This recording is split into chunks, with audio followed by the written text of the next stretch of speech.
difficult to approach when you became the victim of something very heinous.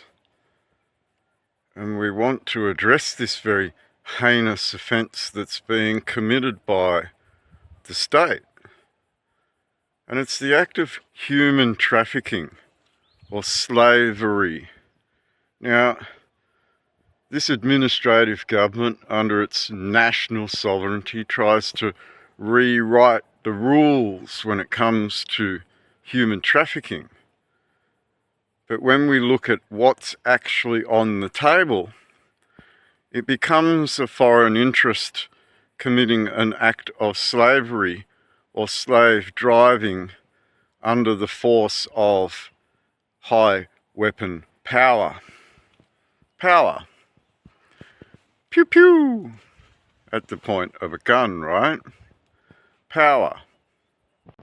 So if we want to address something that would fix a burden across this entire continent, we could look at two things here, and both of them are enslaving you from external interests to your country, driving your economy and driving your inability to participate in said economy.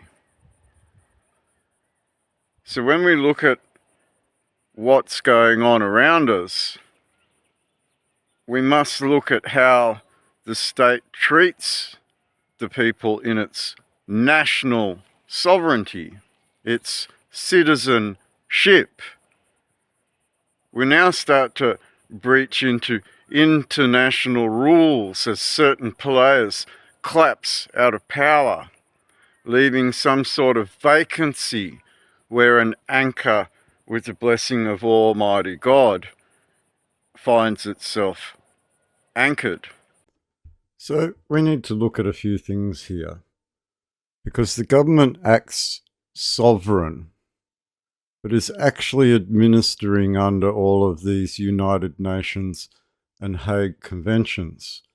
It must be administering something that is sovereign, was sovereign, used to be sovereign, because national sovereignty isn't the federal side as defined in the engineer's case, 1920. So this migration is not national sovereignty. It is immigration to divide you from your true sovereignty, which at international law you have a right to self-determination in. So there is a direct conflict in the international mindscape, the ideology coming from these people that disagrees with the conventions that have been laid down on the table. In this, we look at the International Arbitration Act 1974, wherein it says model law is to have the force of law. This would be unicitral or model law, a law that's used all around the world and is part of the reason why you have uniform civil procedure rules put into your courtrooms over the top of your judicial processes. Under arbitration, this now links the states under Section 35 in all matters industrial. This is arbitration. An arbitration of debt at a state level is brought up to the Commonwealth in a Commonwealth level, which is international in its nature, being model law or unicitral trade laws. This demonstrates that all of these actions are in commerce, and this also demonstrates that the state is acting with that commerce against the population. Now, we already spoke about command responsibility and how the Morrison government in that executive branch did create a system where the military would be directly embedded in every state's police force. This can be demonstrated by the fire and floods and lockdowns. They haven't described any departure from this newly formed front line that they've created and replaced your emergency services with. So we can see this linking authority here that has been created by multiple parties in the government. Liberal, Labor, Greens, the activists have all had a hand in the destruction of what could be considered your country's defensibility into the future. This could be considered a national security risk for the population unarmed, unskilled, unable to defend, unable to recruit into defense, and the lowering of the IQ and efficiency to get into the police force means that an idiocracy has commenced, in that we're accepting a lower branch IQ to run the country. This is all while stakeholders in the background have a corporate plan to run something that they've infiltrated that only belongs to God.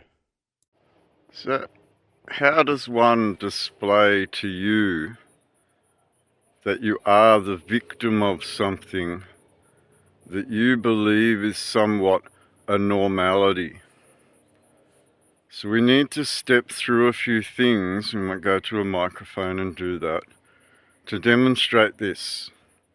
Slavery, this human trafficking that is actually occurring by putting a burden of warfare directly on your backs to drive you into sweat labour, and then using a prison system and power of a gun to keep you to that slavery, grinding you to the stone until they can bleed as much out of you as they possibly can. And this is a stark reality, because I'm going to show you something from a U2 concert that happened in Las Vegas, where they used the same but different words back in 1992, where a couple of years after the fall of the Berlin Wall, and U2 is speaking about something very current on the world stage in 1992, which got some people a little bit annoyed. Well, that message is being blurted out continuously across Las Vegas from this massive visual light dome that they installed. Pretty unusual project, but look through these words with me. This is a totally bizarre message, but it was used in 1992 in Sydney by U2, and the Berlin Wall had fallen down 3 years previous. If we know about these central powers, we have Japan, Germany, and the Papal States. This is this World War II era stuff. We have this 75 years of peacekeeping. So this really fast blurt of words that comes out of the dome sphere thing in Vegas is kind of unusual, because someone would need to record it and slowly go through all these different words. You're going to find a ton of song names in here, but along the way you get some interesting things like this meme, fix, Autobahn, meme. That feeling when you know something's wrong, because not everyone acts the way that you're forced to act. Death is inevitable. I want everything chaos. Job, show up, glow up, lies, car. And this Autobahn meme relates to the police, the revenue raising of the state. So if you know, you know. If you know what, you know. That they treat everyone like children that need to be slapped all the time by a nanny state, which creates all these rules. Bloody kids, trash mum, social media is the Antichrist. Gaslight everyone is a racist except you. Right? There's some pretty true words in here. Bomb DeFi, permacrisis CEO. We talked about all these CEOs resigning. So we can see this very short blurt of words across the landscape actually says quite a lot, especially when you go and listen to all of the song titles that it refers to. What is interesting is this chunk here. You believe me, you are a victim of your parents, your environment, your TV, your hatred, your apathy. You are a victim of yourself. Liminal turf kiss new normal. Liminal means changing. Turf is ground, so the changing ground. Keep it simple, stupid. There's a new normal coming that has cracking this slavery away from you, hopefully, or turning the key further. This can't wake up to this alien anger that is brought upon you. These strange words that keep going. I won't go into them now, but you can see on the screen that all these different colours were blurted out at you, and the white and the blue seem to be very pertinent in that you believe me, you are a victim. A victim. Ignorance is bliss. Do not accept what you cannot change. Change what you cannot accept. Right, I got one of my books out so we could have a closer look at it. The new comparative Commonwealth Atlas for the use of Australian schools. Right, Fleet Street, London, Church Street, Liverpool. Right, so there's a bit here for use in Commonwealth schools and its preparation for the recommendation of leading Australian geographical teachers has been incorporated. So this is what they taught in schools. First edition 1926, 6th edition 1938, 7th edition May 1940. So January 1938, May 1940. Okay, so we've gone from 1926 Imperial Conferences to 1940. So this is 1940. 7th edition, Phillips New Comparative Commonwealth Atlas. And it starts with the sky. The southern heavens.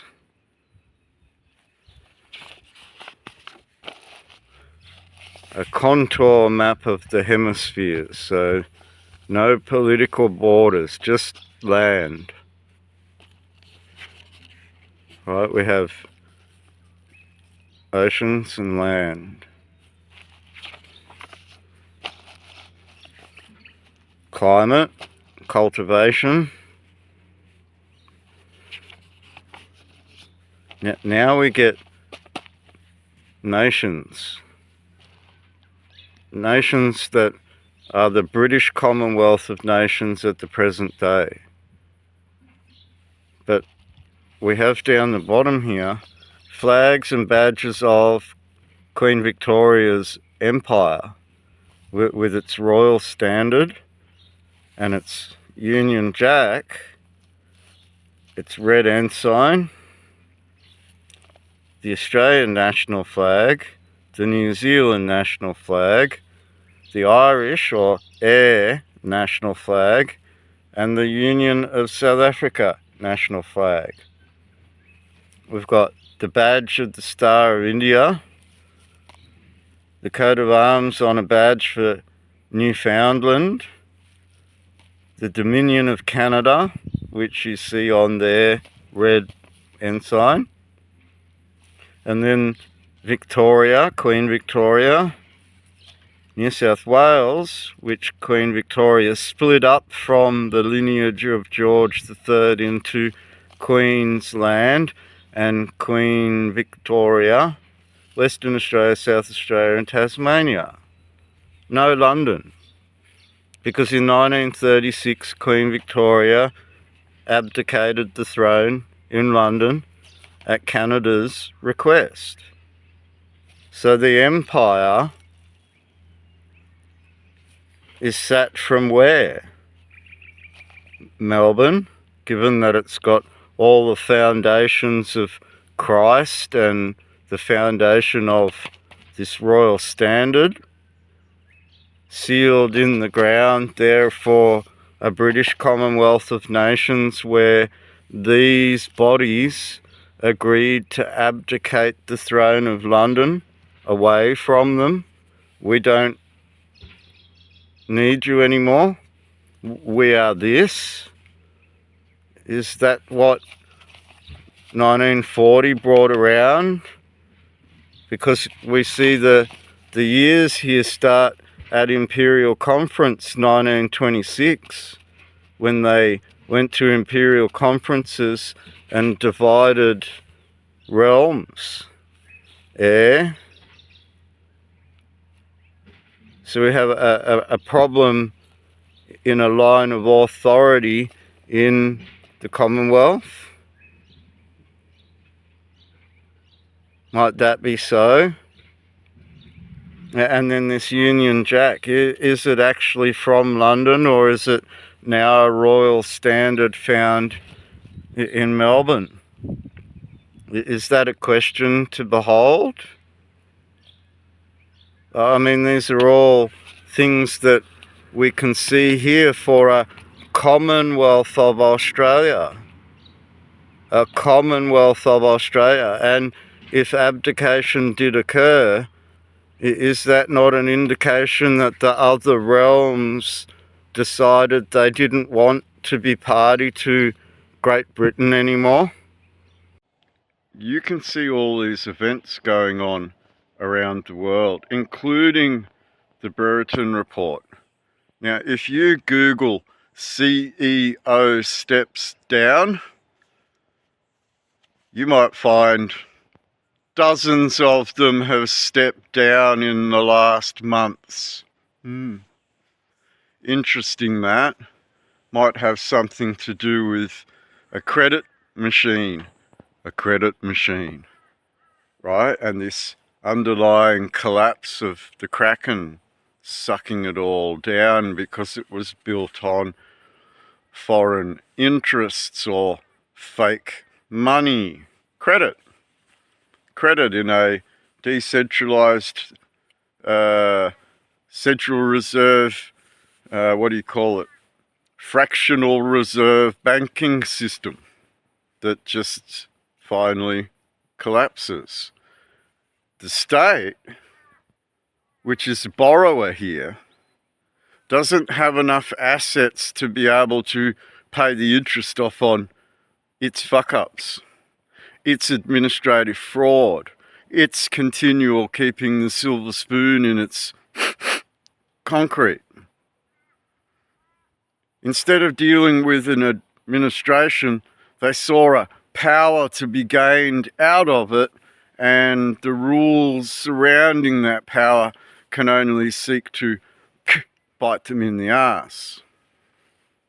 So we looked at this dome and these words and this lighting, and we need to look further into this human trafficking by way of the police operating for foreign interests on behalf of a state, driving some sort of credit and using the sweat labour of God's people to pay back that credit while they all sit in little glass houses they think are castles, when the rules allow everyone to see through the walls at the debts that they cycle around and the slavery that they all keep you in.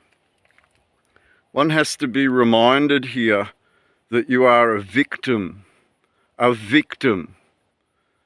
So you're not going to 100% realise what they've done to you until you've fully woken up to the fact that this is technically international slavery being committed by external powers to your Commonwealth of Australia in the lineage that has been demonstrated to have been left for you by your forefathers in a sovereign position in international waters. These people have come onto your land to collect from you and have squeezed you to the point where they have locked you down and turned your country into a literal concrete prison.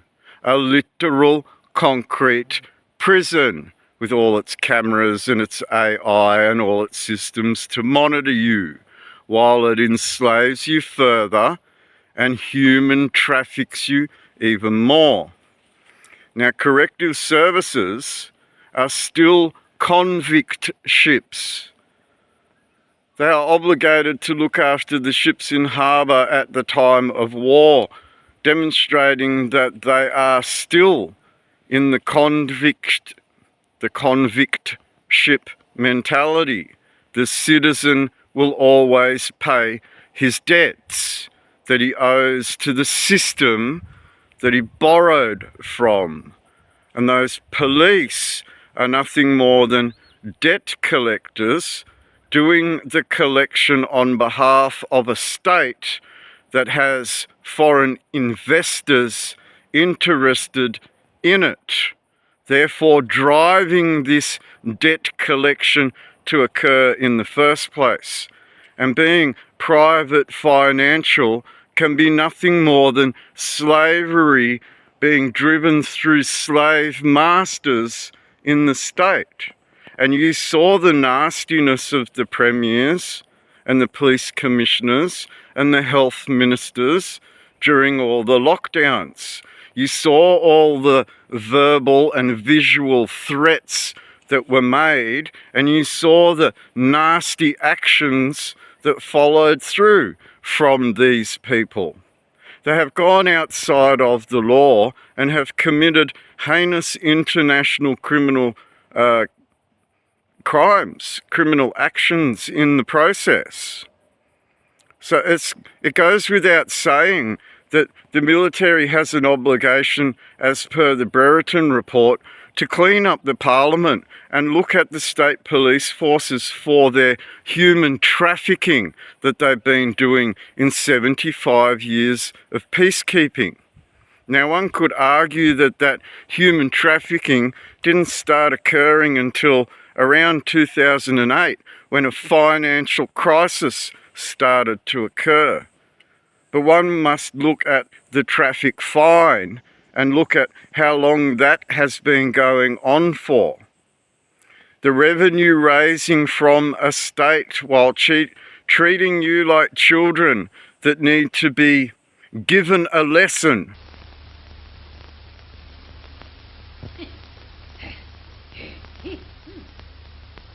All right, I'm ready. Get in the hedge.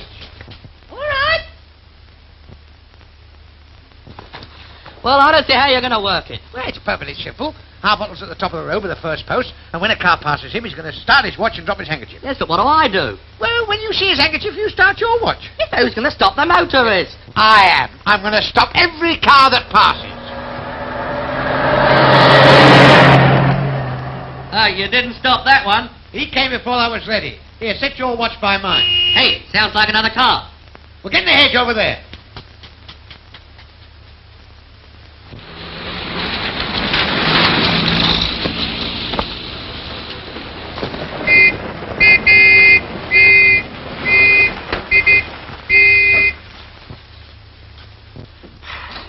You were exceeding the speed limit. Don't talk rot. Oh, yes, you were. All right. How much do you reckon I was doing then? Yeah. Oh, well, all in good time. Albert! Harbottle! What was this man doing? 25 minutes. Yeah, minutes. Those are seconds. Oh, yes, I was looking at the wrong end. What do you measure? 25 seconds. So do I. You did the measured furlong in 25 seconds. What of it? That's only 20 miles an hour. Yeah. 20 miles. Oh, yes, but 20 miles each. You see, the three of us. That makes it 60. 60? What on earth are you dribbling about? 25 seconds, 1 furlong. Work it out for yourself and see. Oh, that's easy. Oh, I got a pencil. I suppose you think we can't do it, don't you? There you are. Let me see now. What is it? 220 yards multiplied by 8. Yeah, not on my bonnet. All right. We're only doing it to oblige you. Yes, we're courtesy cops. Yes. 220 yards multiplied by 8. That's 1,760. Now divide that by 25 seconds. Hey, the thing to do is to reduce it to hours. Yeah, I mean, how can you reduce 25 seconds to hours? Listen, how long do you expect me to wait here? You wait till we've finished. You asked for it, and you're going to get it. Yeah, I've done it. Have you? Yeah. Good. 25 minus 220 divided by 60. Well, according to this, he hasn't got it here yet. Here, there it is. 1,760 divided by 25 gives us 70.4.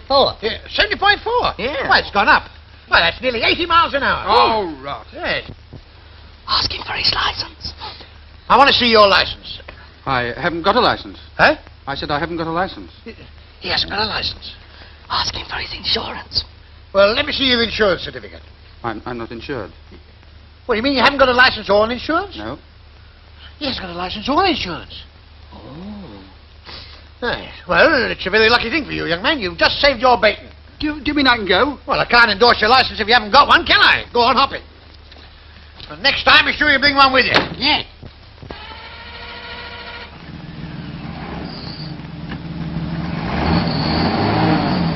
Well, if you ask me, it's a waste of time. Oh, well, who's wasting the time? Only 10 minutes to work out a simple little sum like that. Well, it isn't our fault, it's a post. Well, what's the matter with them? Too clean? No, they're 220 yards apart. Well, what's that got to do with it? Look, there's 60 seconds in a minute. 60 into 220 won't go. That's right. Well, if we made it 240, it's 4. Forward. 4 times a minute. Oh. That seems very often, doesn't it? Oh, no, you don't understand. Look, if we move that post a bit this way, it's easy to divide. Yeah. Well, why didn't you say so instead of saying it? Oh. God, now, put some beef in it. I had putting beef in it. Pull. There it is. Now, we'll step it out. 20 yards, and you bring the post with you. Come on. 1, 2, 3. Slap. Red flag, red flag, red flag. Don't give that one a job. He speaks up about his will with God too much, right? This is slavery. And you only have to look at the chain of command to find out where it's coming from. There might be a compass and a square involved in that line of authority, right? These are international criminal offences that have seen countries be involved, where South Africa has put before the International Criminal Court of Justice the very genocide that is going on in Palestine right now. Over 125 countries have voted in the United Nations that Israel at contract level doesn't exist in law anymore and must be shut down. That would mean that all those in cahoots with that organisation of slavery might be involved all around the world, just like in a Brereton report. They're all obligated to this debt machine under the Hague Conventions, aren't they? This brings in all the rules that bring in the rules against slavery and pillage of the people. The people have a right of family, a right of lineage, a right of inheritance that you're seeing this government squeeze out of you at the threat of owning nothing. Your lineage and your ancestry being cancelled by a group of people that want to neutralise your gender into being a slave without inheritance. And this is serious stuff. This is serious stuff on a world stage being perpetrated by some very evil men that don't believe in your gods. Being victimised by the state is a hard thing to accept. And there's these stages of grief that we're seeing the whole world slowly go through as they're forced to accept something. And there is two ways this can go. One is to realise how you are being victimised, and the other is to accept being victimised further. So when we look at what's going on with everyone, we look at this fracturing mindset that's been forced upon everyone over these lockdowns and the collapse of something that was celebrated as 75 years of peacekeeping, 75 years of debt collecting. But it's in that game and rule set that you see the Brereton report come out. And this also puts your police forces in this rule set. We already demonstrated how that line of authority exists in the state's police forces. Therefore, putting every sergeant, every constable, everybody that works for the police are under this rule set. They all agreed to play by the rules of warfare policing, as defined in the Lonergan case. So we can see this grief slowly cracking, but we haven't swung up yet into this acceptance and doing something about it, which involves you and the future of your family in this whole entire slavery game that you've been mind manipulated into, in a full belief that you're subordinate to a government, when it was your defence together that gave that government, Isaiah 9:6, a right to exist in the very first place. He who creates. And this is the problem that the government has, in that you can't paint the lie into a truth. For over the passage of time, under that face, it still remains a lie. And this lie is being fractured worldwide. You're starting to see a power takeover and clean this administrative powers up. You're starting to see arrests being made. You're starting to see CEOs abandon their positions. You'll start to see politicians next, and then members of the community that have been trading with the enemy under the 1917 Trading with the Enemy Act, Trading with the Enemy Act, Trading with the Enemy Act. And that becomes a very serious thing when you put the Brereton report on the table and you put all of these international things that might link together to define what the United Nations tabled last week in response to all of these links and connections that have been documented for all those that have been trading with a partner that has now been defined to be an illegitimate player on the table in an international stage where 125 members decided to say they don't have a right to exist in Palestine, where those Anzac were defending some people on the land before something came along and twisted the whole landscape in 1948. That might have something to do with 75 years of peacekeeping, right? 75 years of peacekeeping that unfolds back to what? And this is where the people have been victimized, totally victimized. So we go back to some audio and we'll have a look at this a little bit further.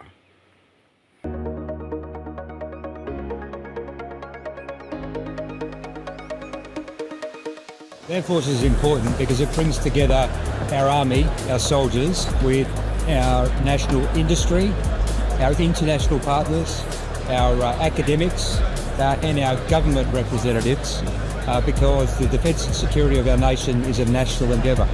In defence of freedom since 1899, endurance, courage, mateship, sacrifice, loyalty, and badges that have only existed since 1991. So not since 1899. But here, if we go back in time, the Boer War, the First World War, Second World War, but right down here in the corner, National Service, Australian Defence Medal, Anniversary of National Service Medal. So let's have a look at National Service. We discussed command responsibility, and we discussed how Brereton Report had soldiers have their medals removed from them, and we discussed how the commanders still hold on to their medals. But when we look at the executive side of the Defence Force, we start to see a very American kind of ideology seeping in, with experience in counter-terrorism and working with Prime Minister and Cabinet. Greg Moriarty is in close partnership with the states and territories. So we talk about national sovereignty, and we see these indications that the Australian Defence Medal might be some sort of national service. One could then ask who they serve, the United Nations or the Constitution. Now, if we look back in time, national service during Vietnam was actually conscription. So if we go to the Anzac portal, the 1964 National Service Scheme was not the first time that compulsory service was implemented in Australia. The first scheme began in 1911 and ran throughout the First World War. Then shortly after the Second World War, the scheme was revived and ran for over 10 years. From 1951 to 1959, all males aged 18 were called up for training. So before World War I, when it was in British hands, and after 1951, when they moved back in the failure to give the sovereignty to the country. So both times this conscription occurred was at the hands of a master that you had removed yourself from in the League of Nations. We can see by this article that it talks about conscription and the ballot for that conscription. We can see that Australians in their sovereign capacity did not choose to join and were forced at hand to join what could be considered external powers to that sovereign position. We can see that the anniversary of national service 1951 to 1972 actually has a medal to commemorate that service. And a medal approved in 1988 commemorates Australian service. The Australian Service Medal is approved in 88 and may be awarded for service in or in connection with a prescribed non-warlike operation. So when we look at national sovereignty and national service, soldiers begin to question whether they joined a real regiment or some sort of conscription force. They'd like to know they're serving their country and not their government. So, the Australian Defence Medal. A little card from inside the box. Some extra ribbons. And the Australian Defence Medal. And the soldier asks, is that a national service medal or a defence medal? Again, a hard subject to approach, because coming from the basis of the law and the foundations with that blessing of Almighty God and those Hague and Genevas that were put on the table when they were brought into a world, and then made all of these administrators obligated to rules that they've all gone outside of. Might they have fallen into a trap that someone set up for them when they pulled the plug and released the Kraken, and then all of those rules came harshly hammering down like the reverse? And that's the unfortunate truth here, isn't it? Someone lost their power to abuse the rules, and the rules came around and said, no, that's against the rules. And that's the harsh reality all these politicians are starting to wake up to. And then it'll be the police force next, and then you'll start to see all these arrests starting to take place, with international militaries coming in and taking people away for their crimes against humanity, that they all walked into willingly, on behalf of foreign interests, financial interests, and a few small players on the table. And I'm sure it's getting a lot more difficult for those players to hide behind the scenes, given that everything went digital some time ago. We can see all this stuff going on around the world, all these arrests, all these dismissals, all these resignations. We can see a very big shift, but we can also see an obligation to a rule set that one thought didn't really have power behind it. And if we lose who we are as a country into this madness, this veil of Siddim, then we just collapse into neutral gender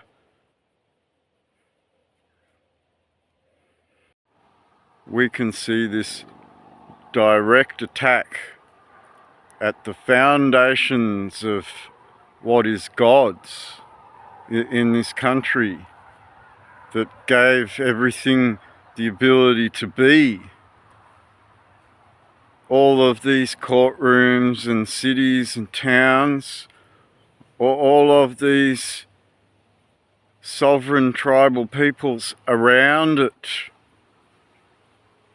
Coexistence did occur until something came along to peacekeep, occupy, drive a usufruct, push the mining mentality, turning your country into a pit mine, foresting all your forests, putting in lots of wool, lots of sugar cane, turning your country into a industry plantation where the slaves work said plantation, where the free will is slowly mind manipulated out of you generation after generation for forgetting the line of authority that gave you the still waters that you've all lived by in this international evil for the last 150 odd years.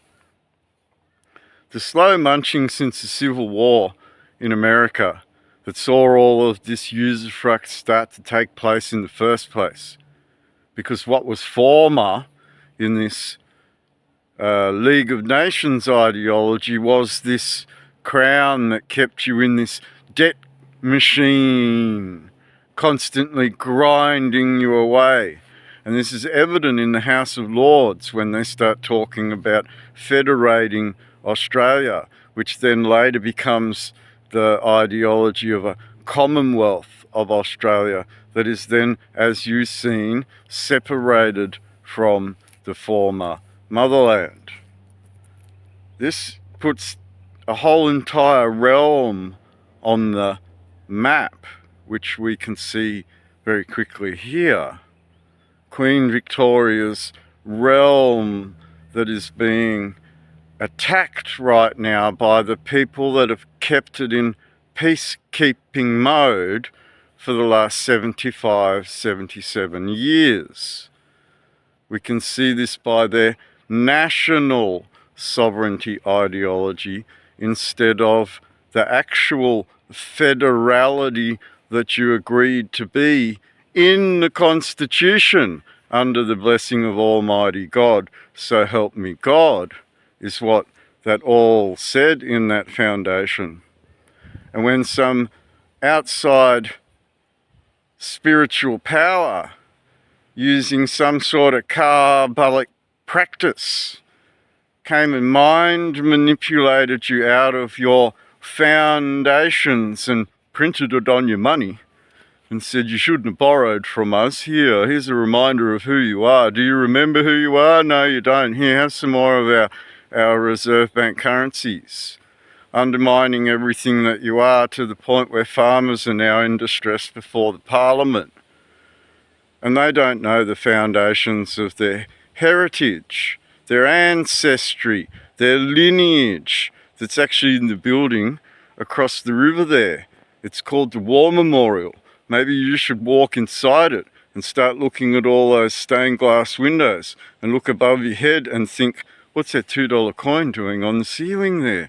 They printed it on our money. The demise of the currency, 1965. The demise of the credit machine, 2025. Agenda 2030 slowly creeping towards you because you won't wake up. And this is the victim. This is you not knowing why you're in a distress, anxiety, fear, why you speak all this nonsense, why these magistrates and police treat you so harshly, because there's no grace in all of that, is there? There's zero grace in a depreciating world.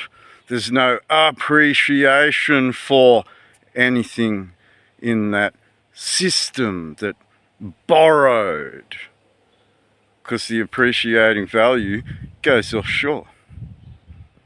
And the slave is going to keep grinding the hamster wheel to keep that silver spoon and all that concrete being laid. So while all of your things that used to look like palaces are turned into grey, drab buildings, all the money that funded all of that goes somewhere else. And then when you're put a debt burden on you to grind you even further down into the wall by the state, it's pretty obvious that the state's not your public service, is it?